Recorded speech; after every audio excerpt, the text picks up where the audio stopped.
Hello and welcome to today's episode of the Windswift. I've got my full crew with me. Everyone is here and we are ready to commit the heist, hopefully. Dice of Destiny is going to tell us what that is all about. So, Dice of Destiny, Con is up front and centre, if you please. Commodore Con, the heister. Well, we're certainly up to all sorts of things at this stage, as usual. Never keep things simple. We of the Windswift. So, whilst four of us are engaged in an effort to intercept the carriage of the Lord Archon, who is bound for some meeting in Valenhold. Further south on the map, we have Sekhet on the Windswift with the valiant crew, preparing to probably fend off an attack by dragon loyalist former order members, I guess would be how Con would think of them. I would say fresh meat, but Adresai has been she's been having an interesting time with the fringe element of the Tandas Temple. Revolutionaries. And so far they have managed to get some interesting information about the book. So that's phase 2. So if we don't all die in a blaze of glory, we could end up by assassinating the Lord Archon, getting information from his dead spirit, gaining possession of another of the great books of power. Oh, and for good measure, we're going to go after the Hierophant, head of the entire religious city. So, good luck us. Yay. Good luck us, I like that. Absolutely, absolutely. All right, Atramentum, you have just dispatched this poor... by the way, I lied last time. I double checked. I actually don't have silence. Well, that's all right. That's all right. That's all right. The horses don't panic blindly as they suddenly think they're going deaf. I think I'm fairly apt in disposing of people without much He's commotion. Not expecting it, he's not fighting, and, he doesn't really resist as he feels the warm embrace of death. Just wanted to make it clear that... Not a problem. All right, so you dispatch him without much hassle, and of the 3 people who could possibly have seen anything, nobody sees a thing. I then cast Disguise Self on myself and assume his looking, appearance. Yeah, okay. his likeness, and then straddle on. You climb up in the carriage, up into the seat. What are you doing with his body? Just let it lie there. And just leave it. All right, not a problem. The carriage gonna go off, and everyone's gonna go, hey, hold on a second. What the? Not much I can do with it. Yeah. Might be a little bit much even for our for Captain Boots to eat it real quick. So. Okay, you start to move the wagon fresh as it is. Are you heading towards Valenhold, I assume? Yes. Okay. And you start to crack the whip and you start moving. How fast are you going? Probably pretty quick. All not right. to ride the horses to the death. Sure. But not oh... Right. Not there's something going on here. Like, I kind of got he was in a hurry. Yes. I saw the horses were out of sorts. So I kind of keep up the appearance because I'm just waiting for the trap to spring, right? Absolutely. Which hopefully is in place. Hopefully. Not, I am close enough to interact, right? Correct. So you obviously sort of riding forward, and your ears start to get accustomed to the sound of the horse's hooves and the right. heavy And I'm wheels. obviously a little bit slower than what I know my horse can do, so they have apt warning. Right. Oh, absolutely. Oh, yes, correct. Quite correct. The horses, even though they're 2 of them pulling on this heavy wagon. I mean, it's still a carriage, right? Correct. And it's a carriage that's designed to attack to survive attacks. So that's why it's solid, heavy wooden wheels, and the axles are built to last. So your speed is greatly reduced, absolutely. You start to attune to the voices from within the wagon itself, and you begin to make out a conversation.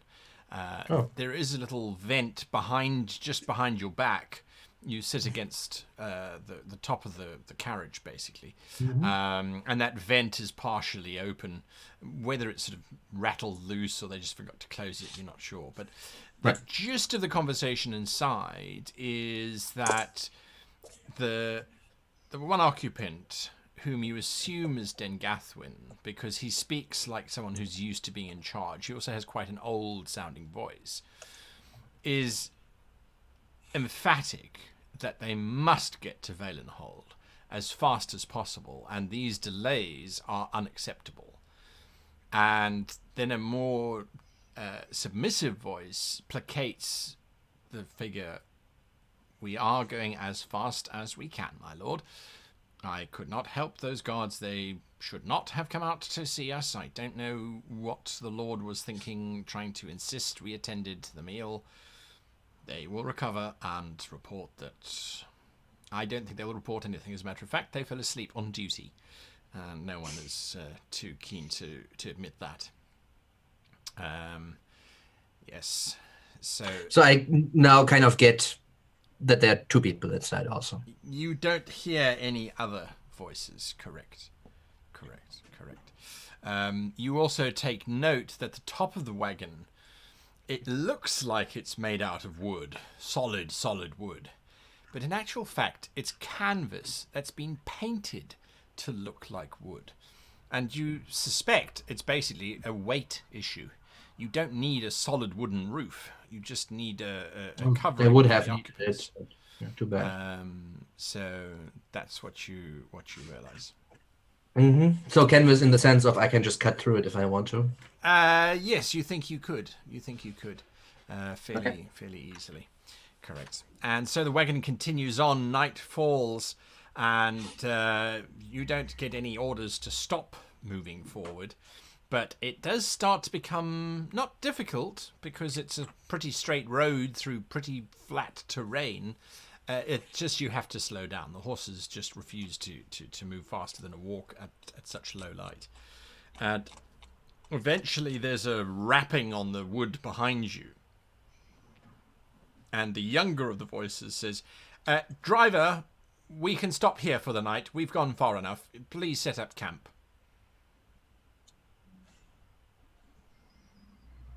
Yeah, I do. I'm just thinking. So you kind of pull the wagon over to the side. Yeah, I first start to slow down even further to see if there's anybody else who kind of might object. Nope, they don't. Okay. We kind of slow, move to the side, kind of nod. And again, the internal conversation is very domestic. The submissive one, I will bring you your dinner, my lord. You just rest and relax. You have had a great shock. You don't worry. And yes. Stabbed. The wagon comes to a stop. The door opens and this black-robed figure steps out and starts handing you, without even sort of looking at you, just starts handing you these packs. They look like cooking supplies and all the sort of the trappings of setting up a camp for the night. And they basically don't acknowledge you. As they start going about their business. Yes. Yeah. So what do they want to make the camp outside, or are they waiting inside the wagon? The black-robed figure takes opportunities to kind of stretch, because it's not very comfortable in there, and sort of... No, I get that. That sort of thing. And checks very keenly to see what's going on out on the roads. Doesn't really see anything, and then starts to cast a spell, sort of running little bits of salt around the edge of the wagons, the horses, and the like, and kind of gives you a glance over as you're starting to get a fire going, because that's what they expect. You can see by the bags that they've given you, it's probably like a meaty broth that they rations that I am supposed to kind of hydrate and get going. The So- figure sort of looks over at you. I mean, I am trying to inconspicuously very closely watch them, right? You're sort of chopping the carrots, going, what are they doing now? And I mean, just like, because I need to take a look. Obviously, I need to take an interest in them because I'm their servant. And if they want to do anything, then I would need to kind of catch, like, that is just what a good servant does, right? Correct.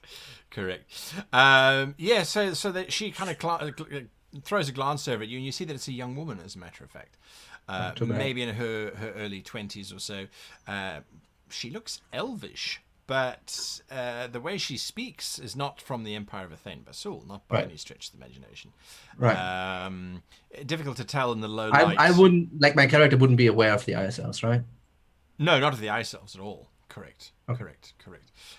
Difficult to tell anything else about her except that she does have quite pale skin, as you have. Yeah, as a player, I kind of get it, as but a player, you know what's going on. And she says, just you can come in and out of the circle, but anything else does will alert us as before. I nod. We're tired. Get the food going as fast as you can, and then call me. I'll come and fetch it. And she then disappears into the carriage and kind of pulls the door shut. So, again, same question that I asked you with the carriage driver. I just was thinking about Avatar. My cabbages, but anyway.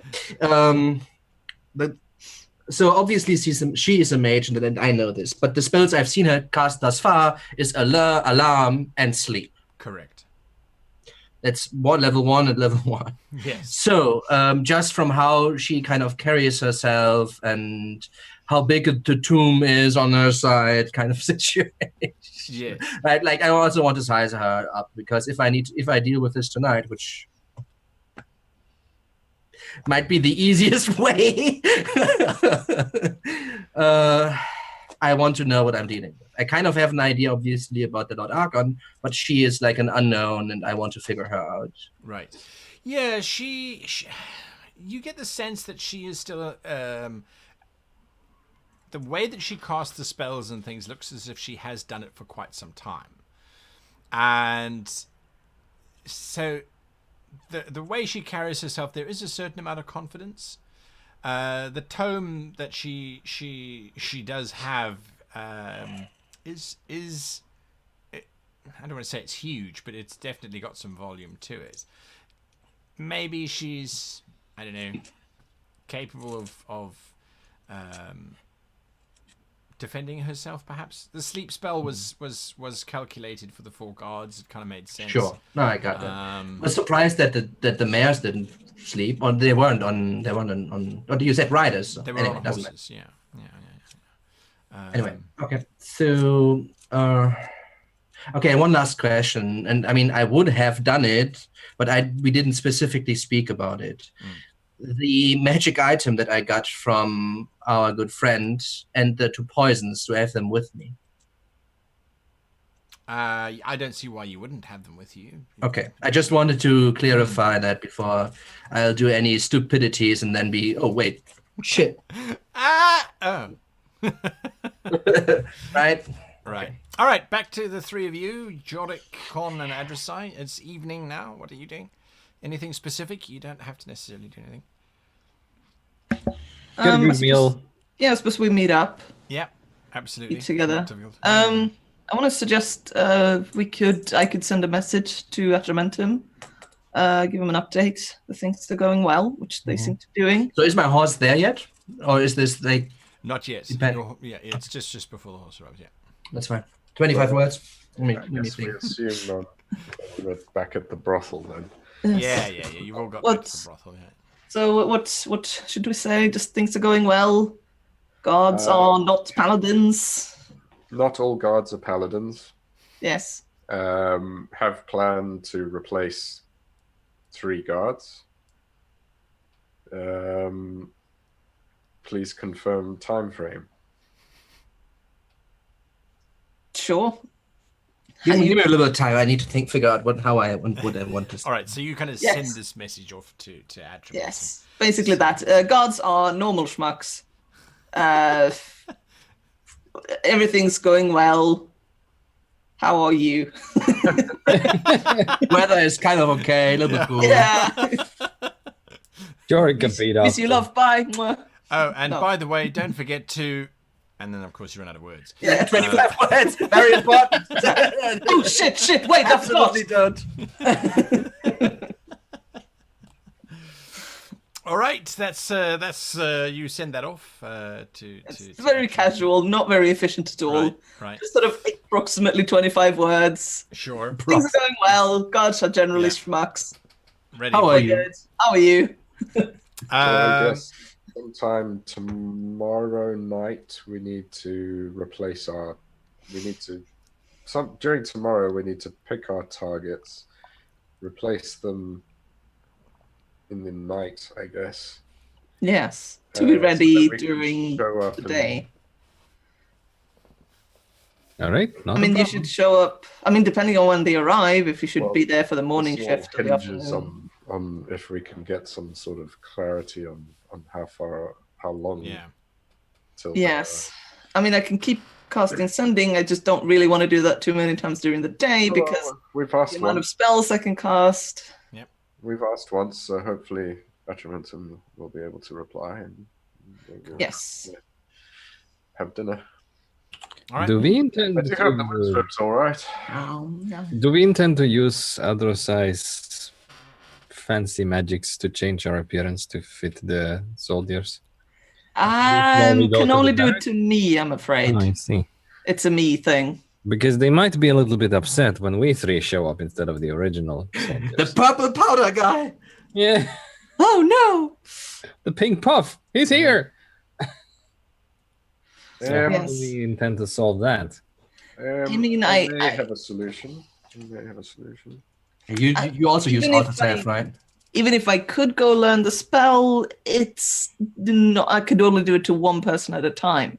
Even if I did somehow learn it tomorrow. I see. No, I mean, I'm going to have, a hard time preparing to, be this person, get his floaty disc up, probably contact Atramentum one last time to make sure that we know on the hour when he's going to show up. Speaking of Atramentum, didn't he say that we would be provided the armors? Did he say how? I'm going to guess with his kind of contacts, they're just going to show up in a mysterious box. Because in that case, that takes care of the problem. Because then we can just walk there dressed in armor. True. I mean, if I have Provided the they're other not made stuff, for gnomes. if I have the other stuff, would it be presumptuous to say that we also have the armors already? Not yet. They were going to get delivered to you. Yeah. Okay, so then all we need to do is ensure that 3 guards don't show up for work on the requested day. Yes. And we could arrange that in several different ways. Well, I'm a druid doctor. I'm sure I can come up with some non-lethal way to ensure someone Yeah, obviously. can't go to work for about 24 hours. or Someone something. happens to just sleep in, I suppose. Sure. That works too. Uh, Do you get your sending message back, Atramentum? No. I need to check something before. Need to check my abilities before I promise things that I cannot uphold. Take 10. I'm going to kill him myself tonight. You guys are great. If you can The take care of plot- Spoth, that'll be great. Spoth's yours. I got this. Hold Good my luck. beer. Hold my beer. whoa. Meet me outside. Okay, that's cool. That's cool. So we are close enough to the city at this point that I will get there on the next day, right? You estimate, depending on what time they leave, either you will... you probably will arrive late tomorrow night. And knowing the urgency of these people, that is probably what's going to happen, is that you will arrive Yeah. like 3 a.m., 4 a.m. type of thing. Okay. Yeah, like if they've been running the horses half dead, they're probably going to arrive a little sooner than expected. There's not much I can do, I'm afraid, about altering people's appearances, so we'll just have to wing it. But if we get the armor, as Atramonton says, then it should help disguise us.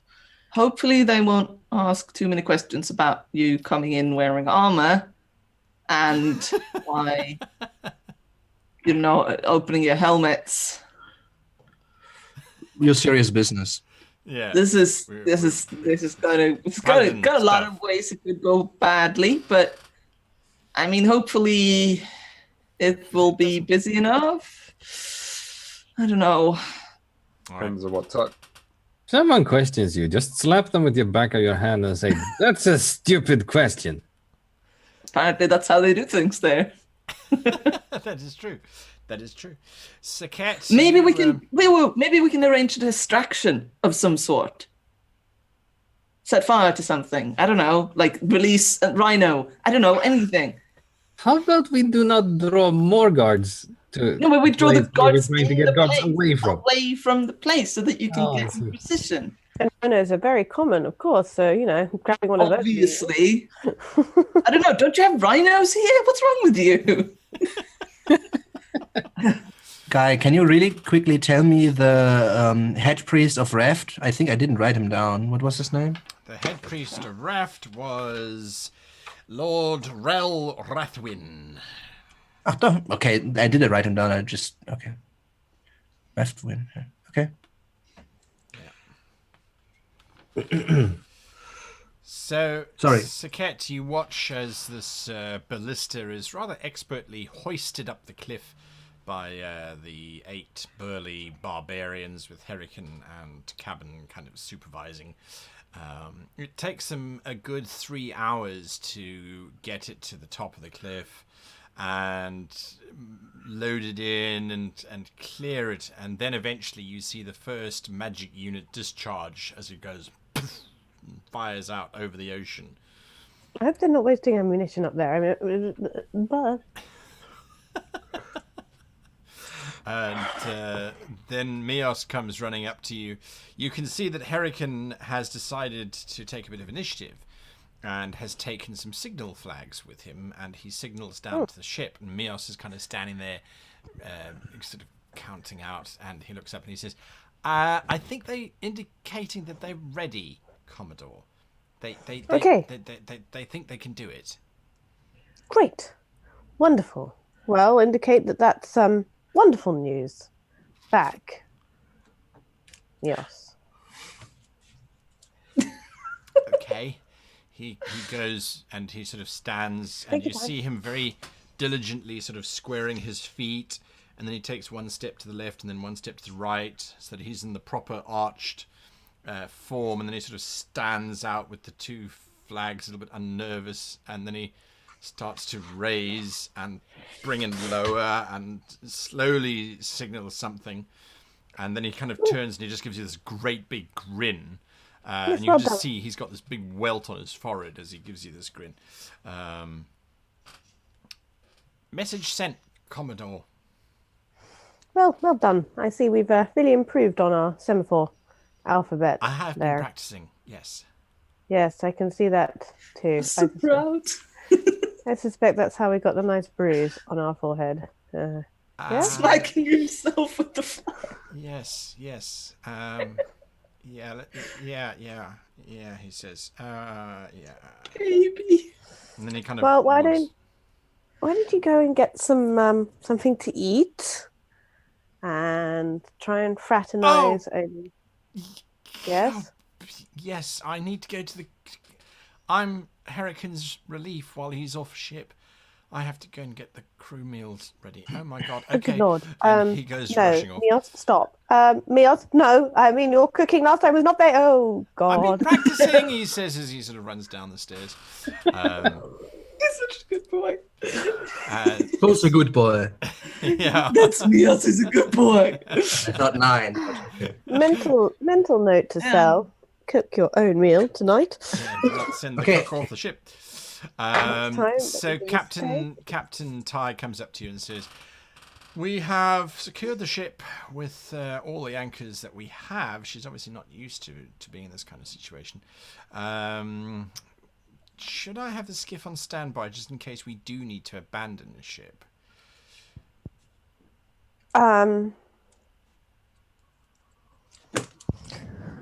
You never know what I might do, so that's probably a good idea. In which case, what about all of the Commodore's equipment and effects?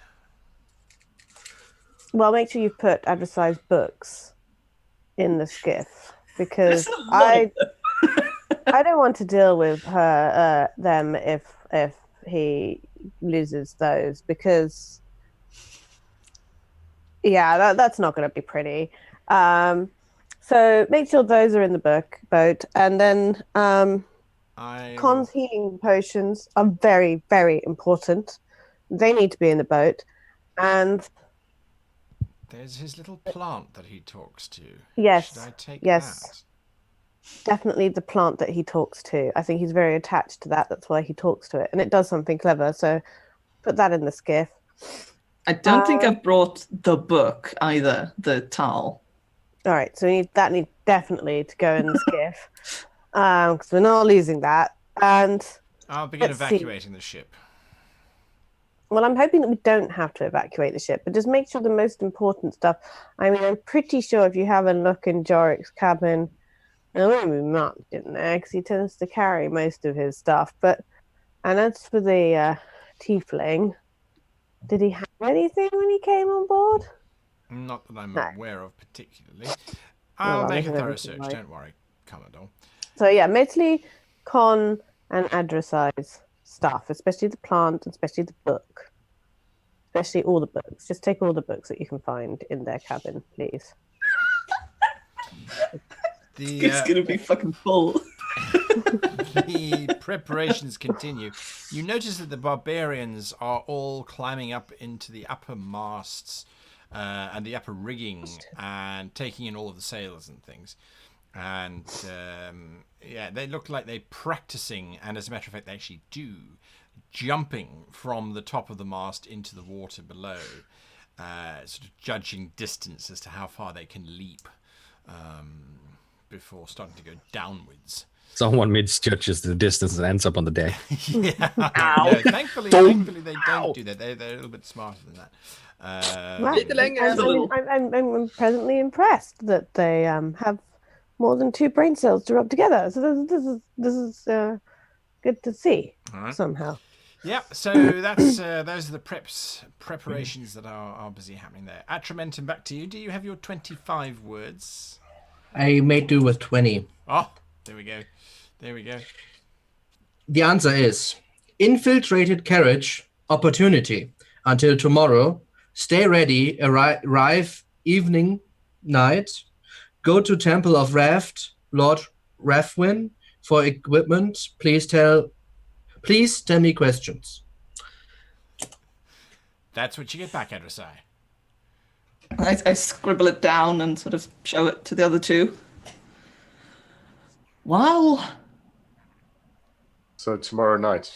It's infiltrated the carriage. I'm not sure what that means exactly. Like if he's under it or disguised himself as I am the carriage. I am the carriage. Like I have Lord Dead Catherine inside me. Oh my god. You and Lord Reft. Alright, yes. Anyway.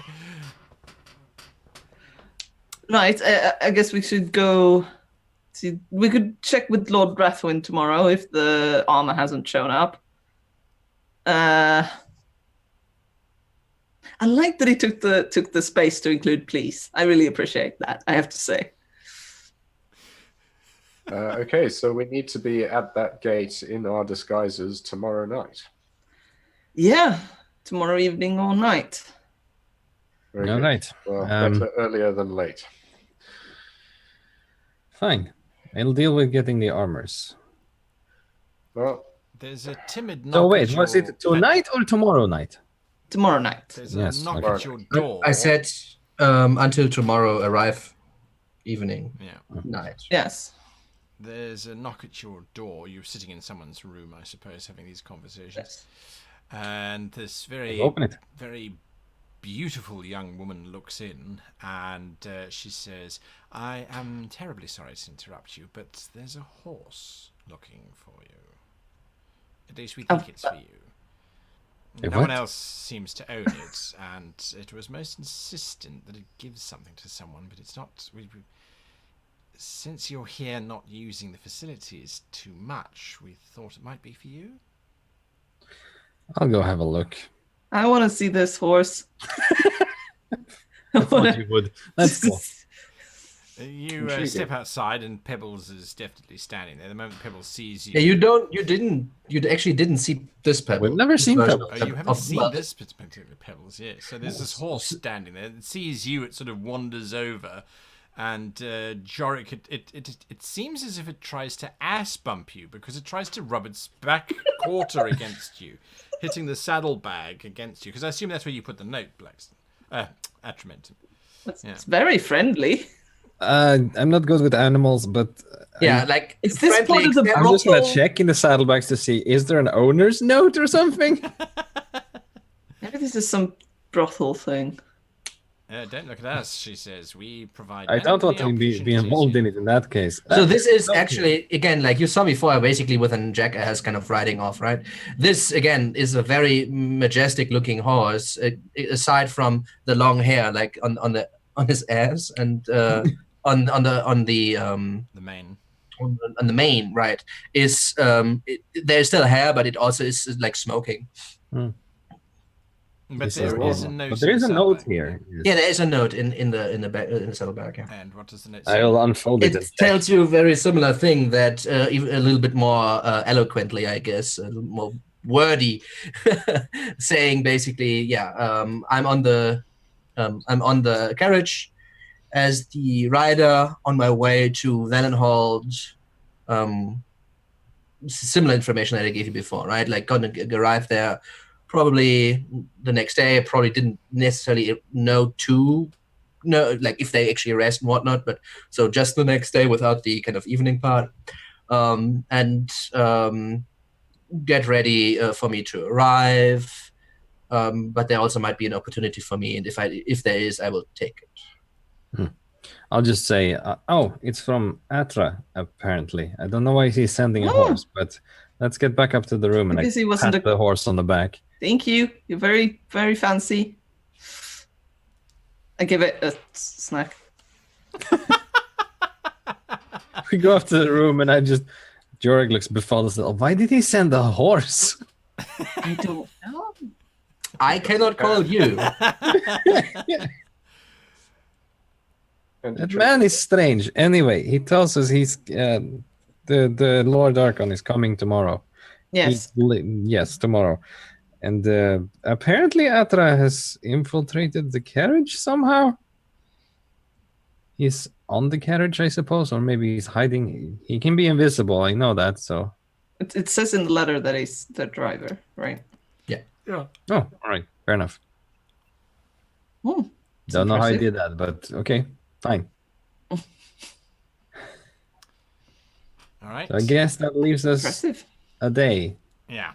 Yes, I'll definitely give him another message tomorrow to get more accurate heads up. For now, I don't think we have any further questions. I'm gonna go have a good rest because I got slapped around by a very rude paladin. I'm going to try to sort of stay up later so that I have my rest sort of during the day a little bit, so that I'm still rested at the end of the night tomorrow, so that I don't get that exhaustion thing from being up all night. Gotcha. Like I'm trying to do the student thing. All right. So that's what the three of you are going to be basically doing: rest, recuperation, and preparation for the following morning. Sekhet, the warning sound first comes from one of the barbarians who hollers it down. The ship has been at anchor for 7 long hours now, and the call goes up. It's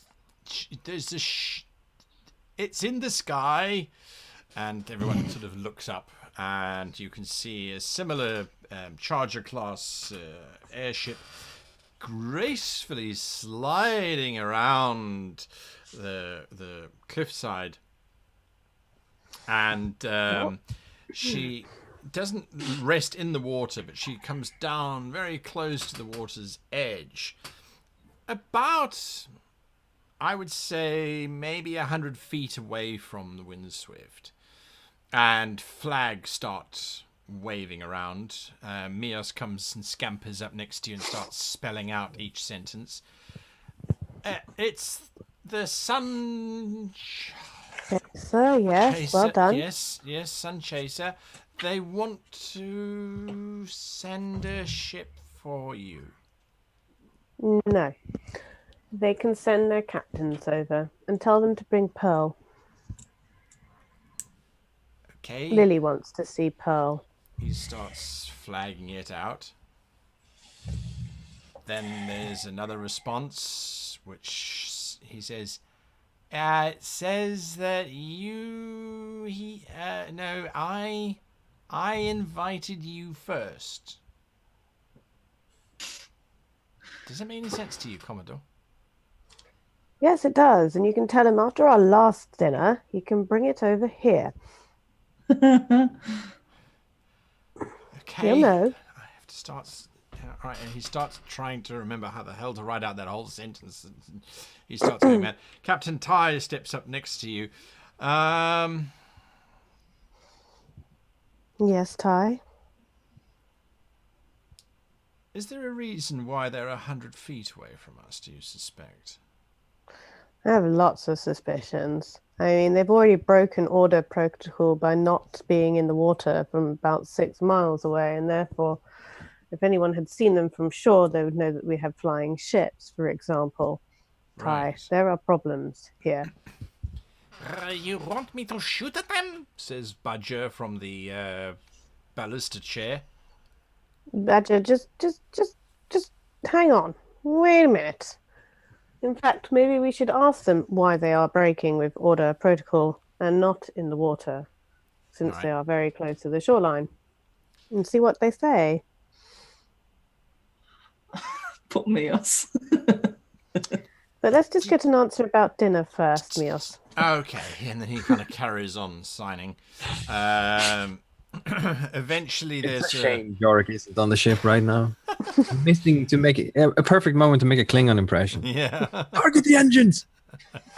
There is a few moments of non-signing, then a sign coming back saying, I have a better cook. No, he doesn't. I'm your cook, says Mios. I'm not very good. No, Mios, you don't tell him that. Tell him he can bring the cook with him. All right. So he signs that, and eventually you get the response. Mios translates. He says, "I'm not saying this to you. I'm just saying it to you. Yes, Mios, I will not shoot the messenger. I insist you report aboard my ship." Getting ugly. Right. Ask them why they are breaking with order protocol and they are not in the water, Mios. If we're going to get ugly about this. Captain Tye leans forward. I suspect they're not in the water, so they underside ballistic and fire, Commodore. Exactly. Try. I see. Mia starts signing, and as he finishes signing, Captain Tye shouts, "Brace!" because you see that underside ballista suddenly swing sideways. Badger, do take offensive action now. Oh, yes! He says as he starts to Toshibush! Ballista. Kugnech! Yes. I had to do it. Aim at the bottom ballista first, please. And then we'll aim for the engines. Ah. Captain Tye leans over. I don't want to countermand orders, Commodore, but their engine, if they exploded at this distance, they could do some damage to us. We have experienced that once before. Oh yes, that's true. Okay, I will take care of the ship. Can you somehow tell Heraclan to please start firing as well from his vantage point at anybody that Mia isn't starts Pearl? signing frantically as his brain starts to try and work out exactly what's going on. Otherwise, Badger, you have permission to free fire. He just starts grinning as you see his tail picking up one of the loads, bringing it over to him so he can load it in and start to fire the ballistas. I'm going to come back to you as the first volleys start to open up from both of the ships. Blackston, the campfire is going. Atramentum. Sorry. The campfire You have is to going. let go, okay? I have to let go. Guilt. So I have to mention the campfire is going. The rations and stew has been hydrated and Before that gets passed on, here's a question. The poison that I have in my body, sure. would ingestion in smaller doses make someone drowsy or... Okay, first, let's start from the beginning. Yeah. Are they tasteless or are they not tasteless? In small doses. Right. Okay, so the first one, because there was wyvern poison and the other one, what was the other one? You asked for Purple something. Purple worm. Sorry? Purple worm. Purple worm, that's right. All right. Purple worm is tasteless in small doses. It will cause the victim's throat to swell shut if they swallow it, and they do run the risk of choking if they don't get attended to. The wyvern will taste like absolute rank, rancid sort of syrup, and you wouldn't be able to disguise it too Okay, much. then I will not use either and just pass it on. I wanted them to maybe sleepy and maybe feel ill and whatnot, right? Like getting poisoned condition, quote unquote, but with just the smallest of doses, because obviously this is fairly potent stuff. Correct. Yeah, the purple worm stuff is nasty. Causes a hystemic response. All right, that's fine. I'll give it to them and just wait for them to be happy and to bed down. Correct. She comes up to you after dinner and says to you, I'm not sure what it was, but tonight the food was pretty good, thank you. I know that you haven't slept much since we left Lachlan.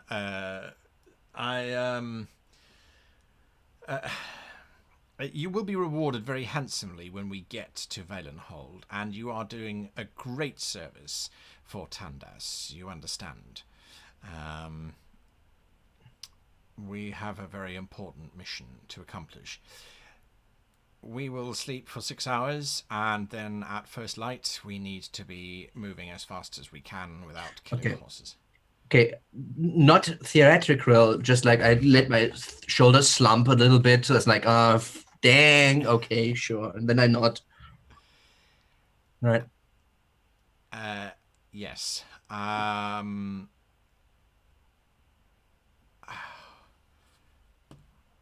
Wait a second. And she goes to the back of the carriage and she whispers something. And then she comes back to you and she says, I have asked if he will grant you a blessing to sustain you. And I have to say, he is willing to grant this honor upon you. His lordship will see you. Is that what you say to her? No, that's what I say to you. You're the one who slumped your shoulders, not me. He has agreed to. Okay, give me a second, then I need to read something. You're like, wait. No, I don't know all the times exactly. Yes, I need to make double sure I don't want to. That's all right. I'll go back to Sekhet.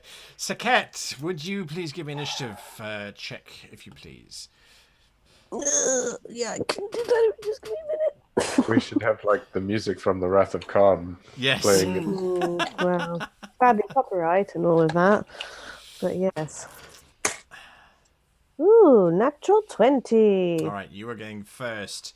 So you will Okay. roll for Badger, because in this round, Badger is firing first. No one else is firing. Make your attack. That is a 15, but That's I a don't know. hit. Do I add That's a hit. Do your damage, Right. 5d10. As 5d10, did you this say? last- Yeah, sail into the side of the enemy vessel. Fuck. Excuse my language. That's a d12. Put my d10. No, that was a d10. 1. There's the others too. I could roll that for you if you want. I have fantasy grounds open. Yeah, well, you know, just, I can dice roll for myself. That's All okay. right. Thank you there. Just have to find the dice, okay? I've got them. It's just a matter of, like, weeding them out of the bloody tin. Here we go. Lots of tens. Yeah, lots of 10s. Lots of the ones that look pretty, but no, I want that one and that one. That's 5. Right. Ooh, a few 10s there. So that's 20, 30, 40. Ooh, Nice. that's not bad. Did really well. Really there. well. Not expect that to ever happen again. Right, he Please fires. keep doing it, by all And means. indeed, the first bolt sails forward and plunges into the lower deck. He missed the ballista, but it chunks away at the back of the ship, slamming into what you know to be the prison section of the ship, and just rips open that wood, causing it to splinter and shatter under the pressure. They Nice return shot there. fire. They were waiting for this. So the first shot fires at the Windswift, rolling an 18, so that hits her. She's not moving. Oh, The second shot fires, and that's 19, so that's another hit as well. So the Windy gets hit quite heavily. ow, we just fixed it. 16, 20. You all right there, Con? Sorry. Sorry. Hundreds of miles away in a brothel, Con sits up straight, looks into the distance and goes, something's happening to the Windswift. Yeah, absolutely. I feel a disturbance in the force.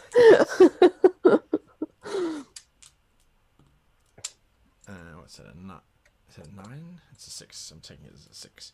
All right, so he does 63 damage in return to your 40, but he hits you twice. So I only hit them once. How come I didn't get a second shot? This isn't because bad. your second shot is on the rooftop as he decrypting a flag bearer busy signaling frantically to fire. Yeah. Yeah. I tell the mercenaries to ready themselves, and I look at Captain Tye and I'm like, get the skiff ready, yeah? I think the barbarians can swim. Yes, so that's exactly the mercenaries kind of shout down at you, but we're not close enough to board the vessel. No, I know. Where did they hit us? The first shot blew a hole right across the front of the ship, sort of taking out a chunk of the figurehead and That's okay. the That's side just there. ornamental. The second one sculled across the top of the mid deck of the ship, sort of ripping up the deck plating and that kind of thing. But nothing below the waterline. Okay, No, Lieutenant nothing below Tye, maneuver slightly closer and get ready for boarding. We put anchors down. We weren't planning on moving. All right, raise the anchors, she shouts as everyone starts to then run towards the capstans to try and pull the capstans up. And then start to lower down the sails as well, she says. The barbarians, thankfully, have had a little bit of sailing training. So they then start to immediately unfurl sails and the like as everyone desperately tries to bring things about. The ballista are busy being reloaded. Everyone's sort of trying to go as fast as they can. You can see Badger's frantically doing his thing. Mios has run over and is busy helping Badger, kind of handing him the charge, and then they've got to winch back the ballista. It seems like it's taking hours for them to do it, because you can see the crew on the other ship also frantically doing exactly the same thing, and it seems as if they're going faster than the Windswift's crew. What's the range on your spell, Sekhet? Didn't you get spell sniper or something like that? No, I got something way more exciting. Uh, Oh dear. I'm just saying, if you do have 100 feet spell. Oh no, it's 120. Don't worry. Oh. Haha. Nice. So I would like to cast Wall of Fire. on- Wall of fire. Nice. Wall of Fire onto the Sun Chaser.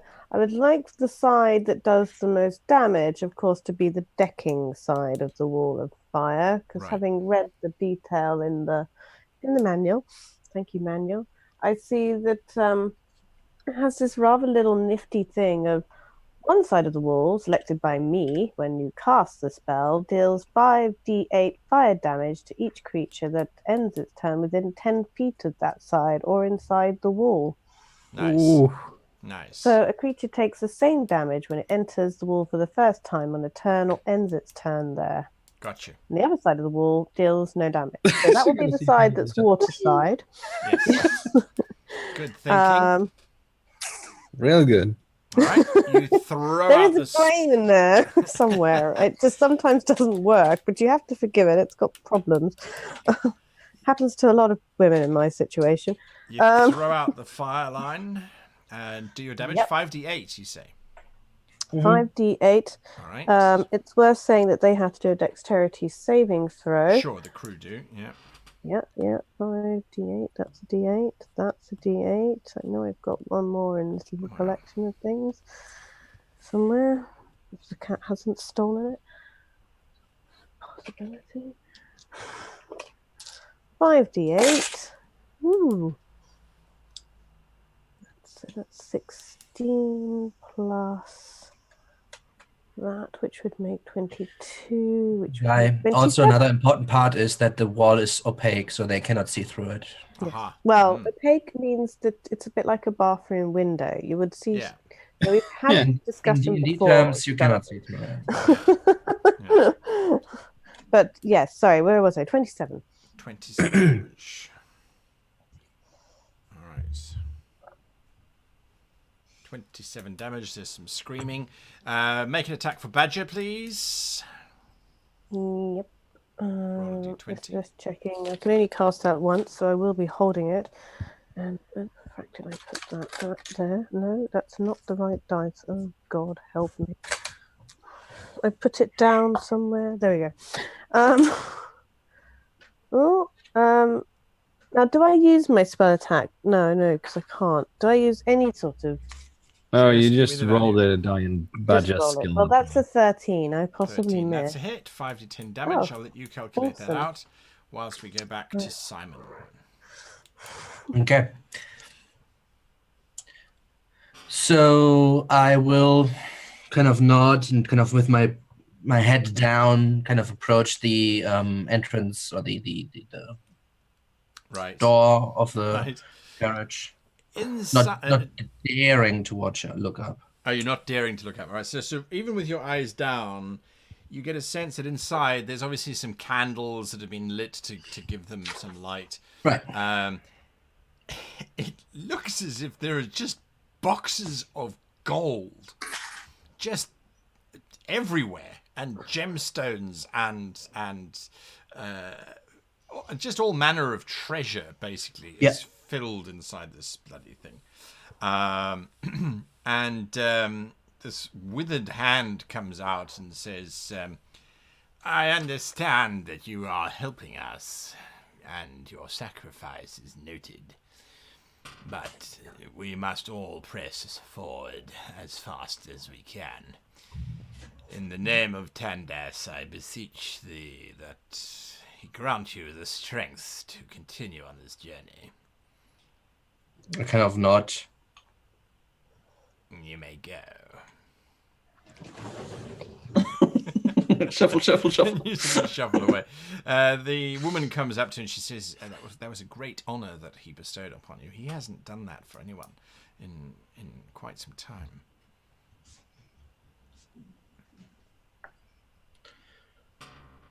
Thanks. You know who that is. And she looks at you and she says, that's Lord Belgain's father. He's probably one of the most powerful priests in the land. That blessing he gave you, I'm sure you feel invigorated. Wait a minute. So is this not the Lord Archon then? It sounded like the Lord Archon when you heard him speaking to the man on the docks. Okay. Because the Gethwin, but she said this is the son of This is the father of Lord Belgain. Father. Belgain. Lord Belgain was the head cleric of Tandas in Lorkin Castle. Yeah, I just because the Gethwin, then Gethwin and Belgain is a different name. That's why I was a little bit. Yes. Okay. I kind of my eyes go. All right. Now get some rest before tomorrow. It's going to be a hard day. I know it one You have to more push the time. horses to their deaths. We will pay for the new ones. Don't you worry. Okay. Yep. Sure. All right. She then retires inside the cabin. If there's anything if anything approaches, let me know. Yes, I will. And she then sort of pulls the door shut. You hear there's a simple little bolt that gets slid across the back. And there's some brief chatting. You hear this horrid laughter from inside. As one, you can imagine her saying, "Oh, he thinks that you're the grandfather of Lord Belgain, and he actually thinks that the blessing worked." It's that kind of laughter that comes out. Let's see who laughs at that. Let's see who laughs. Right? He's gonna be surprised. Oh, he is. Are you going to do anything that night? Yes. 3.5 hours later, I will. 3.5 hours later. Okay. When they're fast asleep, hopefully. Hopefully. All right. Speaking of fast asleep, Jorik, Con, and Adresai are fast asleep. For them, the night is passing completely uneventfully. For others, A nice change. yes. For others, Meanwhile, brace for impact! fire, burn, destruction. Wood splinters. Yes. How much My damage character did goes out in the next Badger session. manage to inflict? 32. 32, nice. 99 damage. One of their ballistas managed to fire back and hit the Windswift for 5. Oh, 11, nothing. 17 damage to the Windswift. That puts her on 80 damage of a 200 hull. She's now starting to take on water as the sails start to unfurl and the chains are being brought up. There is Anytime now, Heracon. Anytime. yeah. Uh-huh. Well, the problem was that they didn't take into account the fact that the ship would be between them and the ship. So they're on the cliff and they're sort of firing down across your lines at you. So they're waiting for a moment. Hopefully that's what they're doing. Niels, Tye- go patch up damage with other deckhands, please. Yes. All right. And Don't drown. no, I can swim. He says as he runs down below deck.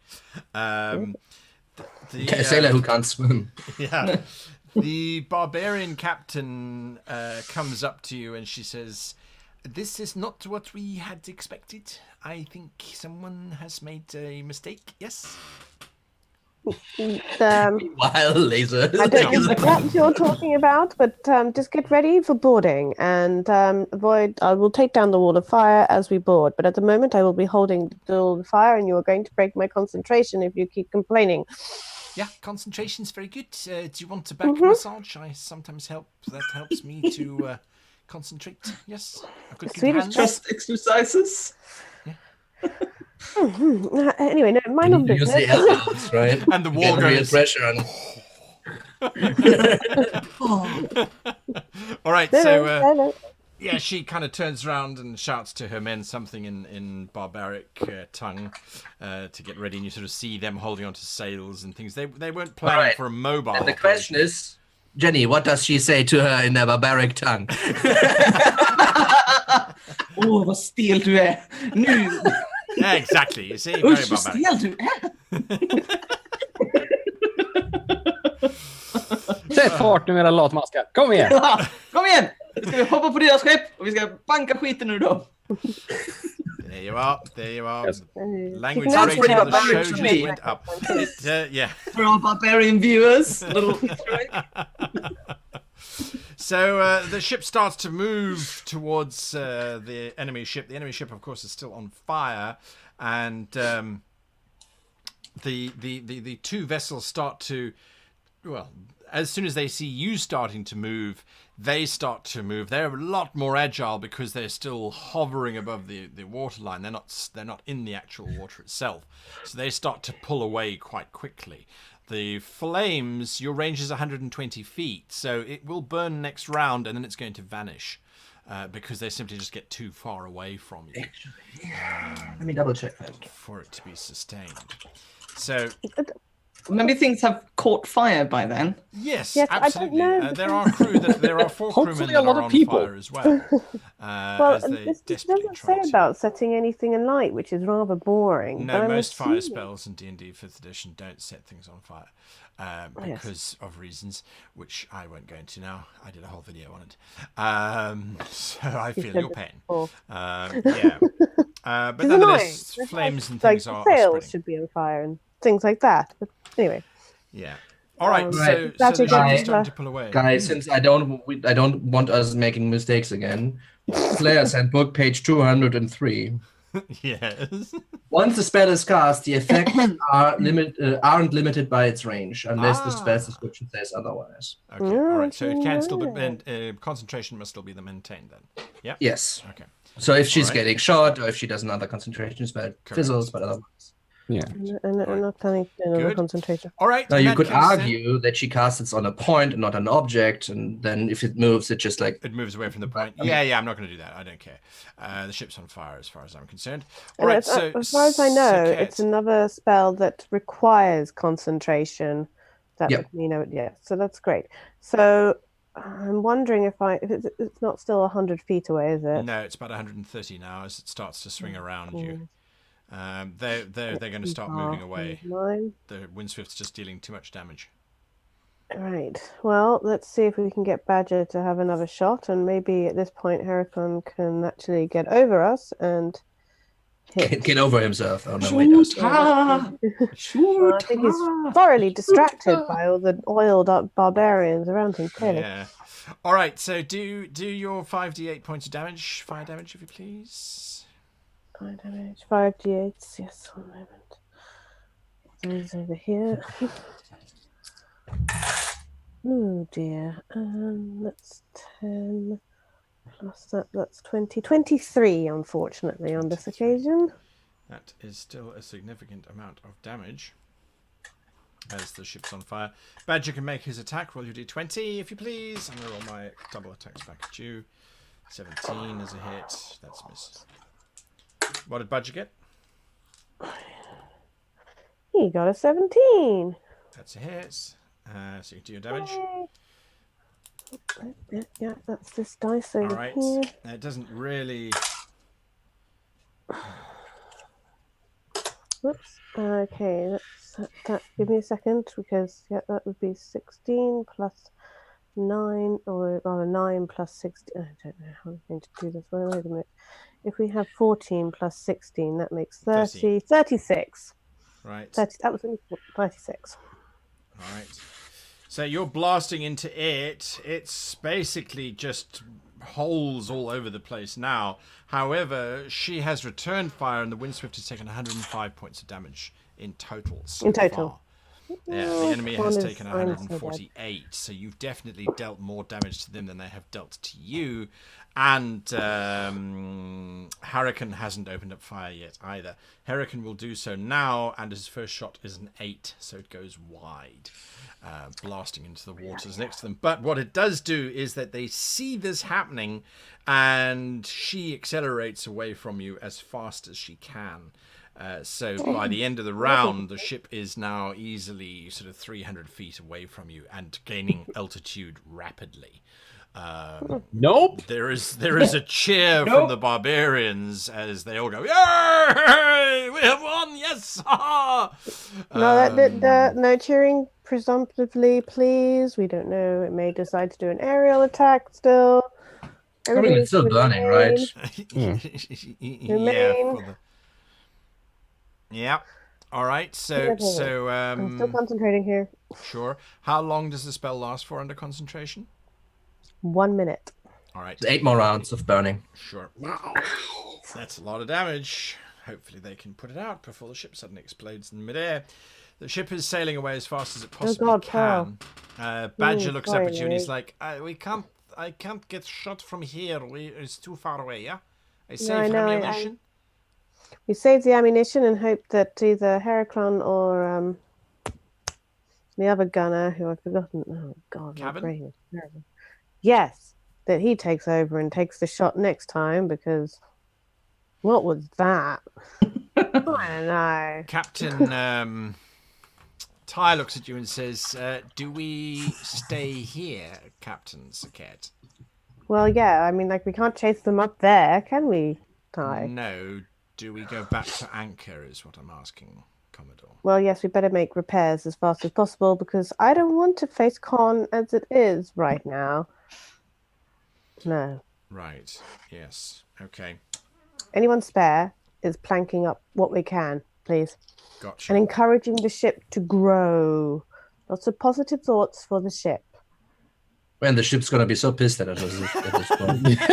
So angry right now. I hate you. I'm I'm Aldrin, talk to it. I'm going to I'm sink alive. myself. Explosion. All right. Give So it that up to Patsy, the is insurance. that is what you spend the rest of the evening doing, is frantically trying to repair the Windswift as fast as you possibly can.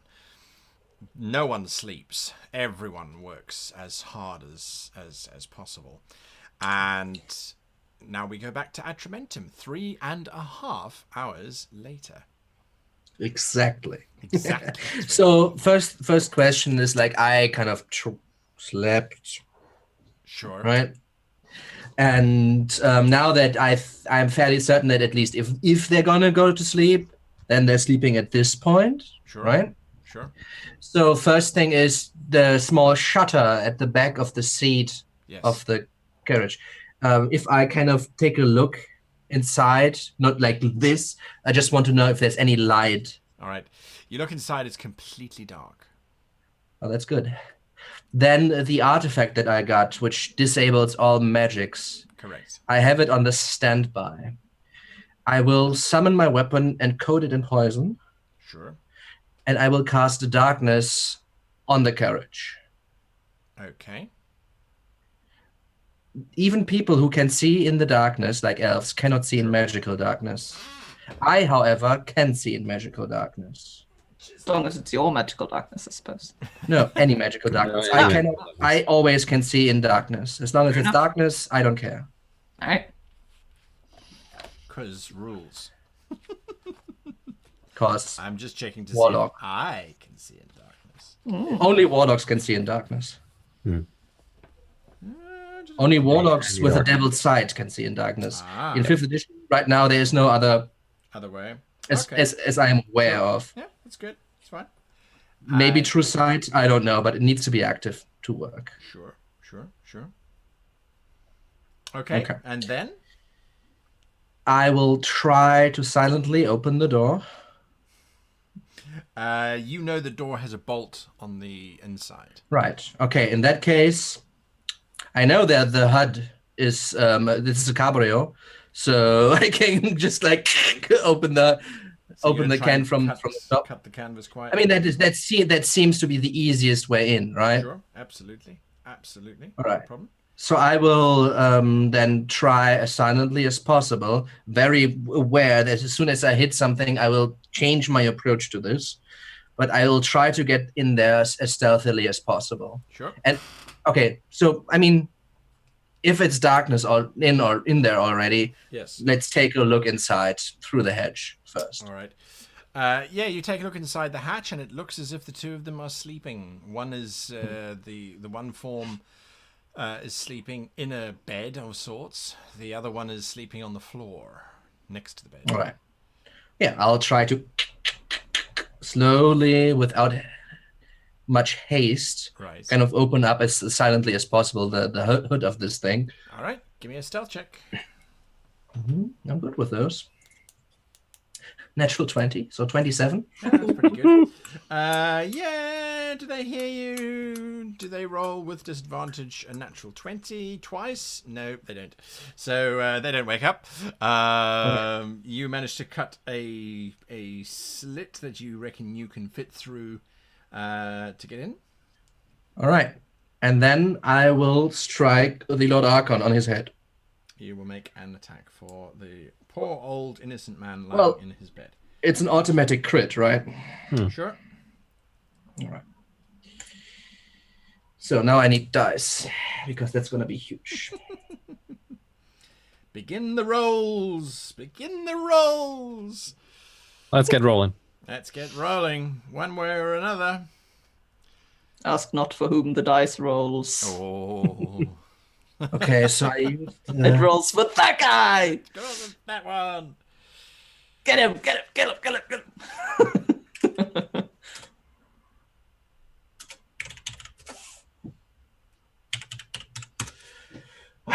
Okay, so that's 43 poison damage. Sure. I'm just reading here. Okay. That's 72 necrotic damage. 72 necrotic damage. Okay. And that's a 31 bludgeoning damage on the first attack. 31. F for that guy. 31 bludgeoning. This is magic. Hmm. In terms of overcoming magic resistances as well. Sure. Then there's another. Sure, of course you're not done yet. Well, it's the first attack. You say 41 from the bludgeoning, hey? Oh my god. There's another 7 points of the bludgeoning that gets added to it as well. It's scaring me. So that's 39 bludgeoning total. I do That's on even the have ballista. second one, right? No, that's the first attack. Oh, the first one. Yeah, the first attack is... I have a little bit more because I was prepared this time. Okay, that's the first attack. Is he starting to wake up? Yep, he is indeed starting to second. wake up. How do you wake up after that? Second attack. I have a suspicion, but He's not.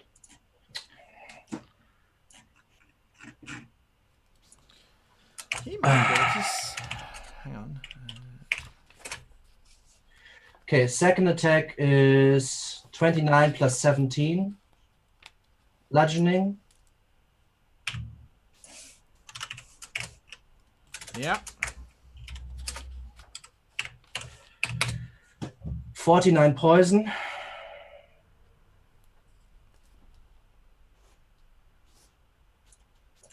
gonna need one of those old calculating machines. So Yeah. And 68 necrotic. So that's about 200 something points, I think. ish. For all the damage went through, yes. Oh, okay. So here's the thing, Simon, for you. True sight allows one to see in magical darkness. Right. That's as I said, like it needs to be active though. Correct. But yeah. All right. That is indeed a significant amount of damage. And then I will open. And then, if he's still moving, Yeah. is he? Yeah. Mother of God. I'm about to just do the final calculation. If you finish doing damage. Okay. I have a bonus action, but it depends on Oh, if he's still alive or not. He is still alive. There's no ways. I've got to add up the digits, the units. 15, 24, 30. He's not an undead or fiend, though, right? He is undead. Okay, then that's indeed more damage. Okay, Sorry. bring it. That was not my theory. That's indeed then another 23 points of damage.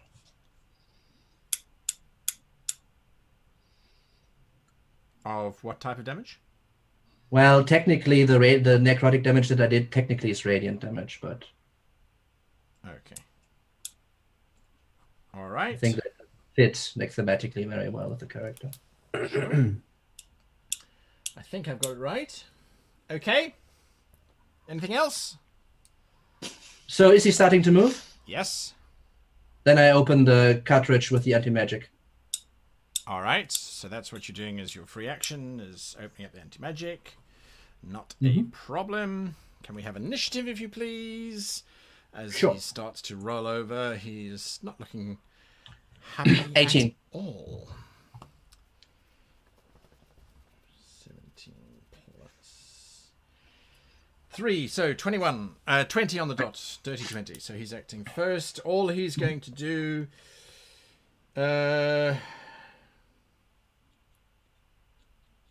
Well, he doesn't know that magic doesn't work yet, right? No, he No. does not know that magic does not work. So he's going to do that, and he's going to do... By the way, the darkness would then drop around me. Right. For Well, now. it's still darkness because it's late at night. Yeah, but the magical darkness would drop.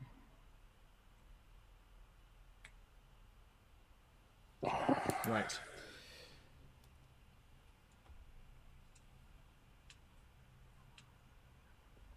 Gotcha. All right. So he is going to try and use magic against you, which of course he flares and fires off. You watch as he traces the sigil in front of himself, and it just sort of dissipates and falls to pieces around him, causing him to scream and curse in absolute frustration. As the spell fails, he shouts to his assistant, who has woken up as well. One does wake up to the sound of a pumpkin being smashed repeatedly into little bits of pulp. Sure. He has some kind of magic device. Kill him, he shouts to her. So yeah, that's what he does. He can't do anything else for that particular round. Well, until something else happens. She is scrabbling to her feet. She has low light. Well, she has dark vision, so she's okay. She can see what's going on. She doesn't have magic, so she's basically going to try and grapple you. She wraps her arms and body around you, saying, "No, what are you doing?" Give me an opposed grapple check, please. She gets Natural 20, 24. Okay, she misses completely and lands next to you. Don't want the Your high turn. rolls for this shit. I don't care if she's grappling me or not. Sure. Make your attacks. Do whatever it is you're going to do. Yeah, I'm going to try to finish him off. Sure. So that's 23 to hit, Yep, of course it hits. and that's a 22 to hit. Yep. You want me to add the damage together? I guess it shouldn't, because I need to see if the first attack kills him, right? Sure. So first attack does 28 points, bludgeoning, magic. Yep. He dies. How does he die? All right. So now let's describe this a little bit more thematic than just rattling down the numbers here. Okay. So as she kind of jumps to her feet and trying to grapple Atramentum, he kind of rolls to the side and swings the mace once again. Kind of, I don't know. You said he's undead. Is he like a lich, or what's going on there? Yeah, he was. Is he like a zombie? Yeah. Yeah. Okay. Cadaverous old man. So he actually is he kind of like, is the illusion? I mean, usually liches look like zombies, right? Correct. So that's why I'm asking. Correct. Once he dies, is he kind of looking decrepified and whatnot? Absolutely. Yep. Interesting. So this is actually an interesting thing. So with that being the case, I would get a ruby out of my out of my belt or pouch, Right. and slam it into his skull, trying to catch his soul. Now, I don't know how you want this to work with a lich in his phylactery, because like this is basically a little bit like a vampire who needs to return to his phylactery and reform, right? Sure. Yeah. Yeah. Yeah. But I don't know if I can catch because I can catch them for some time, right? Correct.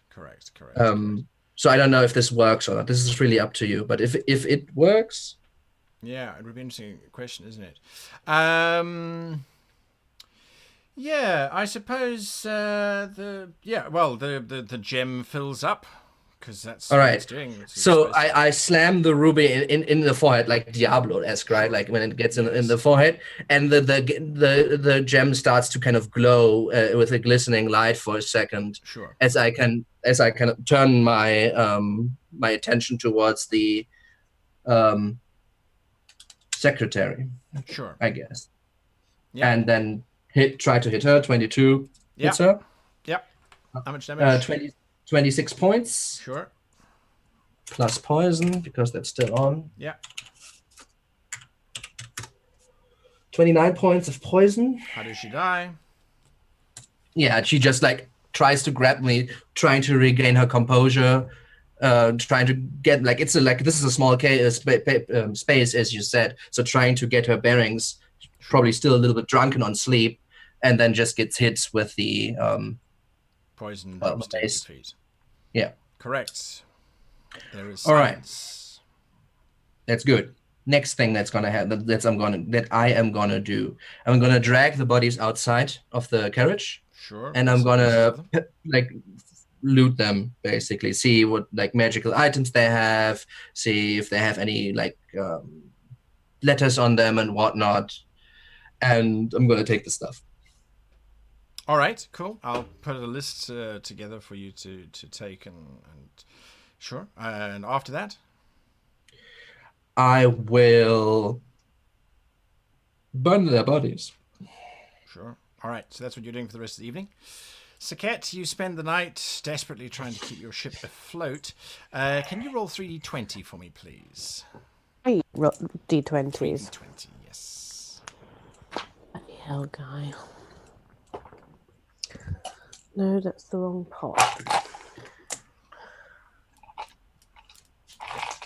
Oh, God. What did you get me to do? I don't know. Is that a D20? No. That's a D20. And where's the other D20 gone? I don't know. Just roll 1d20 3 times. Fine, Really it's okay. I've got it now. I've got it. I didn't build up a nice little dice collection for you for nothing here, you know. Oh, I've lost one. Okay, so that was an actual 20. Awesome. 20 plus 16 plus 14. That right, makes good. 40. 20. Okay. Then, that. No, well, 14 plus 50. 16, I think you will find, yeah. 30 plus 20 is 50. 55. Please tell me that's the repairs That is we what managed. you managed to get back to the Windswift. Absolutely. Okay, Con may not kill me. May not kill you, no. Speaking of which, the three of you wake up in the morning, bright and early, ready to go about your paladin assassinate. Well, no, not assassinating. Debilitating. Incapacitation. Yes. Right. So, what are the three of you doing? Well, we've got to get our disguises first, I presume. Correct. Yeah, I'll see to Sorry, that. I was Head over muted. to the Temple of Rift. I think I should give Atramantium a call first, get a heads up. See how he's doing. All How right. he's coming along. Like if he's on schedule and stuff, whether we need to be panicked today or not. Because we'll Right, probably sure. be splitting up quite a bit. All right. So I'm gonna cast sending again. I'm just gonna go. No questions yet. Looking for a status update. ETA. Hope you're doing great. We're fine. Breakfast was good. All right. That's what you send back to Atramentum. Do you have 25 words to respond, Atramentum? I guess I do, right? I would answer, on my way, get ready to impersonate. The deed is done. Good, and I would then just say, okay, no questions then. He just said he was on a way and the deed is done. Wait, what? Yeah, I think he might have prematurely assassinated. Premature assassination? Yes. Well, he is resourceful, that fellow. But... Okay. I'm thinking about sending him a message and ask if I should meet him outside the city gates and go so that I don't have to clamber in the middle of everything, and you could just meet us at the gate. That might be easier. We don't actually have to stop at all Sure. along the way. All right, you'll deal with that. Me and Con will deal with the soldiers and the disguises. Right. I'm going to send another message. This is, well done indeed. Can I meet you outside the city? Another one. Okay. Yes. Sure. All right. That's my answer. Sure. All right. Right. I'll head out then. I will meet you at the gates, I suppose. I mean, now we can make sure that we get in at a specific time since we're in control of the carriage now. So Yeah, you go meet the carriage outside of town. yes, we could even get it in here early tomorrow morning. We could time it so that it's good with the... Well, if we control the carriage, I'm not sure we need to replace guards at all. That might be a needless complication. That's true. The guards will escort the carriage for us. We don't need them to... we don't need to replace the guards. We just need to decide how we fit into that picture. We just need to get Odosai in. Yes, and I'll meet him outside. I mean, we could technically Walls. all be inside the... Okay, so here's one more thing I probably should have said. Need 2 people. Yeah. That's probably something that I should... Yeah. Yes. Yeah, so one of us waits here, 2 of us goes to meet Atramentum, and we... Maybe... So I would have answered sure, but bring somebody else who can, right? Yeah. How about, I mean, Con is the one who can get around most inconspicuously. You two go meet the caravan, and I'll pick you up your trail inconspicuously when you arrive. Awesome, great. All right, good. All right, let's get walking, That I suppose. removes the complication of attacking guards and impersonating guards and all sorts of other things that... Yes, we should hire that guy after this. Honestly, What he's guy? very useful. Atramentum. Yes. I'm not sure that it works that way with people like him, but I'm sure we can strongly encourage him to stick around, because I agree, he is definitely talented. We still need to deal with Spoth, so... Yes. Something tells me... Technically we don't, but we want to. I do. Yes. And I mean, he is a person of interest. He's on the list. It's on the list. Is Indeed. this Game of Thrones type of lists here? Yeah. Yes, it's our shit list. He's on it. But no, I suppose we just kind of pack up and Roll with it. outside of town on foot.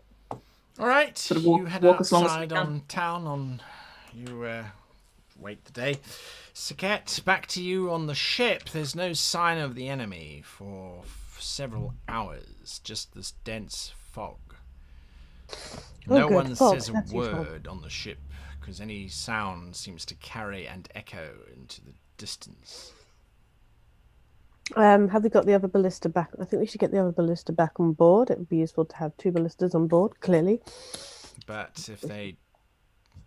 Are we leaving? Says Captain Tye. I think using the fog as a cover might be a good idea, Captain Tye. Don't you agree? To disassemble the ballista and bring it back down is going to take several hours. That's true. Oh, conundrum. Weren't they already repairing for ours? Yes, they were. Yeah, so I forgot to send that order before. What do we think the chances are of them coming back? Well, As far as I'm concerned, the Captain Tye, these people are they're working with the dragons, and therefore they need to die painfully. I think I better go and speak to Lily quickly. We're not going anywhere, she says. Right, I go and find Lily. All right, you go over to Lily. She is sort of sitting nervously in her quarters. Lily, I think we're going to have to make contact with Pearl again, and God, I hate saying this. And the captains of the Sun Chaser. I've tried to get hold of Lily and of Pearl, and I can't. Oh no. That can't be because she's too far away, can it? No. What's the worst case scenario? Do I want to ask?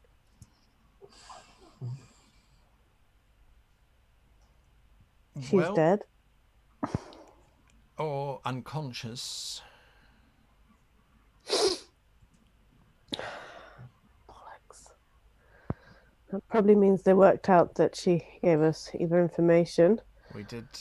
Well, I suppose it wouldn't be too hard. We did have time to set up, so we must have known where we were coming. Well, I mean, You knew they were coming either way. yeah.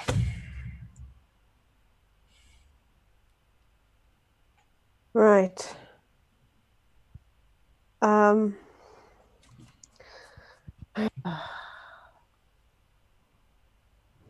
Well, fog is useful, isn't it? Okay, Lily. I'm like I said, I'm sorry if we've lost another oracle because we're becoming a bit of an endangered species at this stage. Let me know if you do get hold of her. I will keep Not that I trying. particularly want to talk to the captains of the Sun Chaser. I think we take the offensive if we do. After all, in theory, the order is still to bring down those working with the dragons. And they are clearly working with the dragons. Otherwise, they wouldn't be able to fly.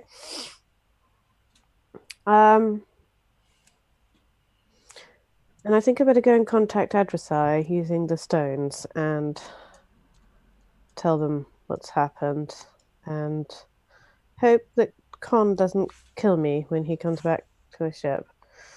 I thought the repairs were going well. I believe they're going really, really well, but he's still going to know that we made said repairs, isn't he? Yes, but I suspect he'll be happy that his ship didn't sink. Yeah, there's that. Yeah, The decking is completely ruined, but yes, this is true. Okay, I'll see you later. All right. You use the stones to contact Adversai. Hello. Hi, we're walking. There's a muffled voice coming from your pocket, Adversai. What? Oh, hi. Jorek, say hi.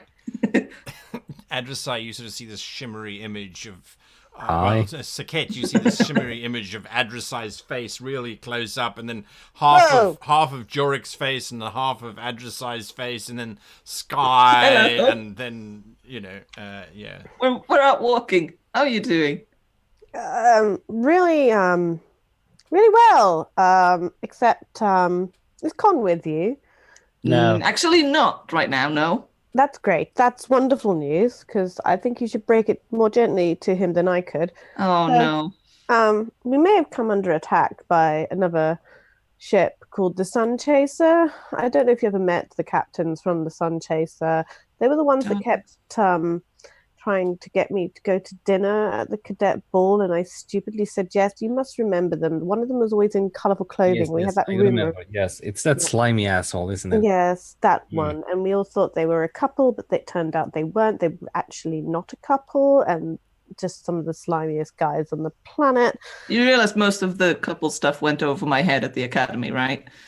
Yeah, don't worry. I'm sure George will fill you in. Yes, you knows who they are. Yeah. Anyway, Yes. so anyhow,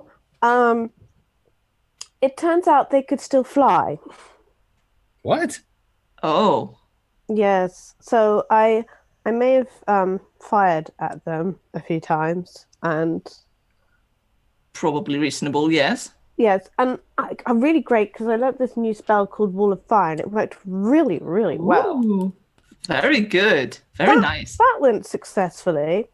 Any We might casualties? have no that no damage. Well, a little bit of damage to the ship, but no damage to people. Good. That's very good.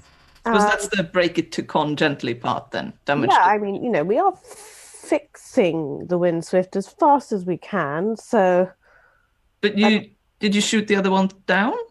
no, we did more damage to it than we received, though. So I don't know.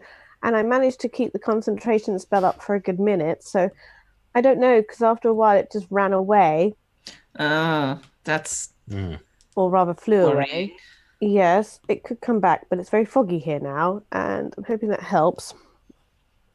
I'm debating whether to bring down the ballista off the cliff or not, because it will take 3 hours to do that.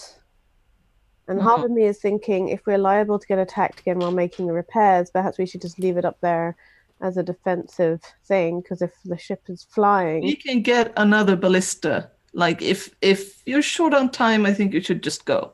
If you have to go. I don't really want to leave the 8 barbarians and... But they can come, of course. Yeah. Give me a Bring the dexterity people, saving leave throw. the Sekhet. equipment.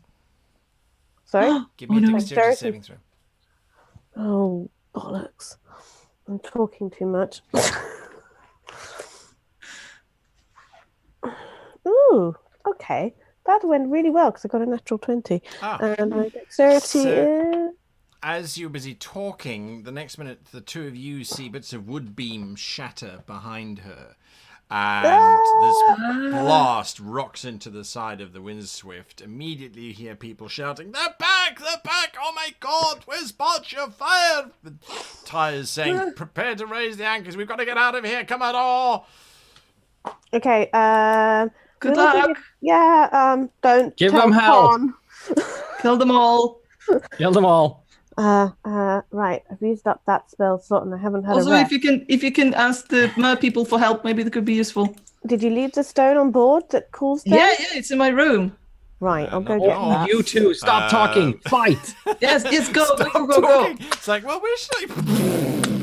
Sorry, you broke up there. Well, Can you now try that you again? mention it. Yes, okay. Well, actually, and then sort of Mios runs past screaming, wearing a Viking helmet.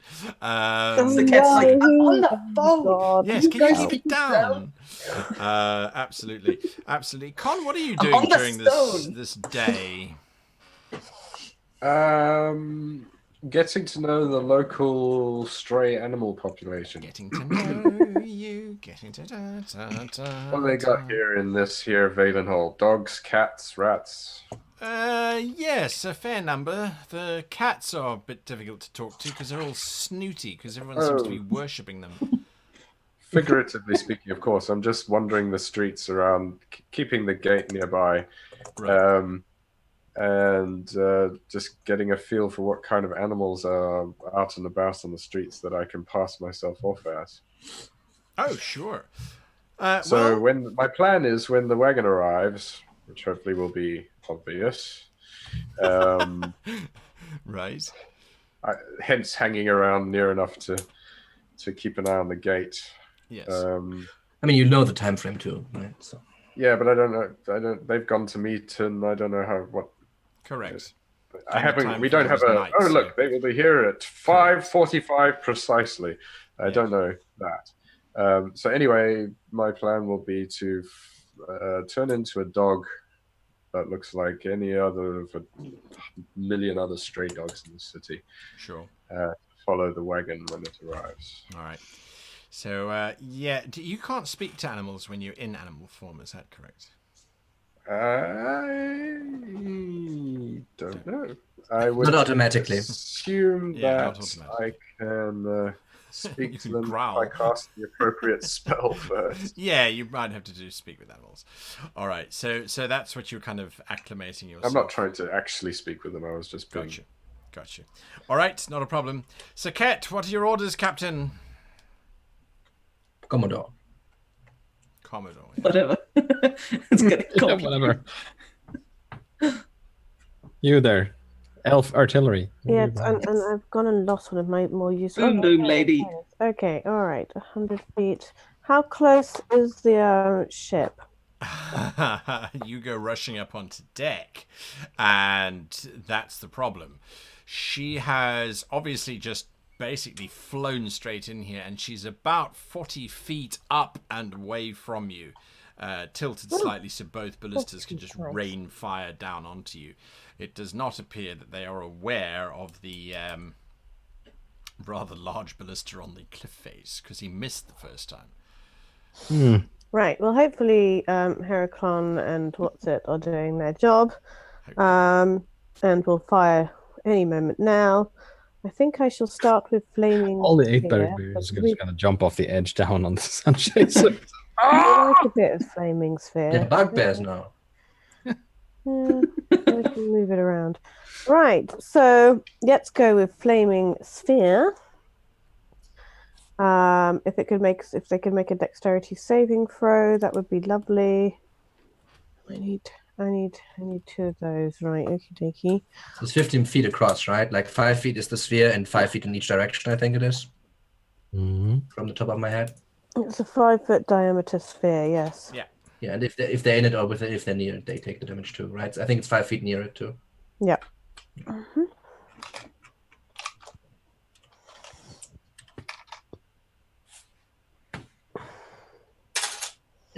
No, blimey. I only did 6 damage with it, but I'm gonna. Right. So I'm gonna there's try. some screaming and shouting as your sphere starts to roll across the deck. You may make an attack for Badger. I will make an attack for Hurricane or whomever is up there. They've just seen masts and things come up to about their height, which they assume is not the Windswift, thankfully, and they're going to fire at it. Oh dear. All right. Right, I did 15. Is that 15 going to is hit, right? 15 is indeed good enough to hit to do your damage. And the damage is again. Try Which not one is to do it? too much damage. Oh yeah, I don't want to blow things up. Is it the 5d10s I'm using here? No, it's the 5d6 8s, isn't it? 5d10. 5d10. 5d10. The Right. D8 was your firewall. Yes. Okay, that's a 9, but that's a 6. That's a 1, and that's okay. So that plus that would be 10. That plus that is 10, and that make it 27. All right. There is a terrific eruption of fire and smoke that bellows out of her, and the whole ship on the side here. Badger fires up into her side, and then from on top, you just see these blasts of green energy coming sailing down from a hurricane who's firing down onto the ship, hopefully just trying to hit. He did hit, and there's a moment where you see the green blast slam into the top of the deck and then blast out the bottom of the hull and sizzle into the water below. Captain Tye screams at Mios, and Mios comes running across the deck and tackles you, Sekhet. Just launches himself at you. He slams into you. You need to give me an opposed athletics check, please, as he slams into you. He just jumps onto you and just stops there. Just Oh God, so that would be a 12. Right. So he just pile drives into you and knocks you clean off of your feet. There are a few thoughts perhaps that go through your mind. One is, what the hell are you doing, Mios? 2 is, are you in a loincloth and leather harness? That's a slightly disturbing thought that kind of goes through you. And then the third one is, oh, thank God that he did that, because the whole Sunchaser slides forward and her yard arms of the ship just slam into the deck where you were and where Mios had now taken you out of, as she screams past you, losing altitude quite significantly. Thank you, Mios, but I think we are going to have to discuss your fashion choices, aren't we, at some point after this encounter? At least you didn't oil yourself out, because I would be incredibly greasy right now. He's kind of grinning and nervous at the same time. The yardarms slamming into the side of the deck pull the ship sideways repeatedly. as the two of you kind of roll around. He kind of keeps holding on to you. I've got you, No. Commodore, he says. No, this is not a good situation. I'm No, running because around you with a realise teenager. that he was oiled up yesterday and never kind of got clean whilst he was then cleaning the ship. So it's like this. Anyway, it's this tangle. And he has legs for days. His knees are around your ears, and then suddenly they're around your waist, and it's like, where the hell are you? He's just this gangly youth as you kind of roll around. His mother was an octopus. Absolutely. I'm having flashbacks here. The Windswift The vomit comet. is on 116 damage from that yardarm sort of slicing in and snapping off as well as the Sun Chaser slams down into the water next to her. We've taken. Yeah, you're on 116, so you've got sort of 80 odd hit points left, or 70, 74 hit points. But the Sun Chaser has now landed in the water next to you and sits semi-impaled into the Windswift. And mercenaries! The barbarians immediately start running across. There's just this tremendous cry. And as they're charging across, from behind you hear Biora shouting, I don't see a harness on you. You are not to get on that ship until you have a harness. That is unsafe practices. Thank you very much. She's yelling at one of the barbarians, who immediately grabs a rope and kind of puts it in his mouth and then jumps across to the other side so that he can get into the battle. There are many sailors on the Sun Chaser as well who they weren't braced for this, so they're kind of pulling themselves up. They're pulling blades and things. And you see striding out from the central command section as a captain, you cannot miss him. Dandelion looks like a bloody dandelion. He has this white ruff, which is a little bit lopsided and torn at the one side. He's got a gold earring, the curled blonde moustache and goatee, and he sort of comes striding out, his codpiece leading the way, and he's got this sort of rapier. And he sort of looks across the deck. There's fire because of your sphere. There's water. It's just this absolute carnage. And points his sort of rapier at you and starts sort of moving forward. A barbarian gets in his way, and the barbarian kind of smacks him once to the side. And it almost knocks him completely over, and his well tied back hair kind of flops around in all different directions as he sort of gets away. But then he sort of stabs the barbarian once, and the barbarian screams. And as the blade is pulled away, you can see the side of the barbarian is just turning black.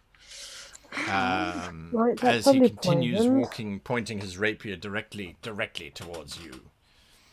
Right, I guess we're going to have to fire a lightning bolt at said captain. No other choice. He gets a dexterity saving throw, I believe.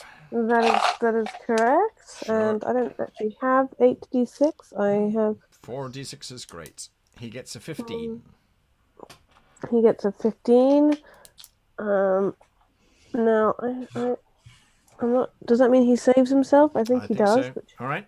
Yeah, but that means he takes half damage. Yep. And you just give me 1 moment, so that would be yes, and that's yes, and that would be that.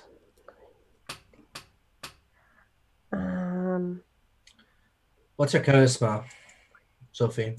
Sorry, hang on, give me a minute, please. Don't break my concentration. I've got pregnancy brain as it is. God, you've gone and done it now. I was almost there. 26 plus another 3, that's 29. So half 29, however you please. What's your charisma? Is it 20? My what? Your charisma, is it 20? Charisma. All right, your lightning bolt sails into him and sort of smacks him across his real polished and oiled breastplate. 14. And he sort of shudders a little bit and flicks his sort of rapier in your general direction. He then vaults quite athletically, as a matter of fact, between the Sun Chaser and lands on the deck of the Windswift. and starts walking towards you. As he does so, Mios, however, leaps up and says, "I'll protect you, Commodore!" Oh God, no, don't do that. You're a child with aspirations of grandeur. I mean, come on. Give him a break. He might have taken levels in Barbarian. You never know. Does he have levels? No, he doesn't have levels in Barbarian, not yet. Anyway, he has delusions in Barbarian. So Mios goes rushing forward to try and save you from this dastardly villain. Mios swings wildly, rolls a 4, completely does not connect with this individual. And basically just sort of runs past him, flailing and that kind of thing. Dandelion doesn't seem to care about Mios at all. Sekhet, what are you doing? You're up. I guess another lightning bolt at Dandelion. Sure, make it. He gets to make his dex save, and he fails this time. Awesome.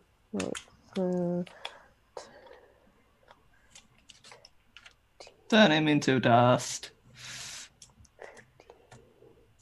24. 24 points of damage, my God. Oh, wait, sorry. I need to roll one more dice, don't I? 24 plus 1. Oh, that went well. 25.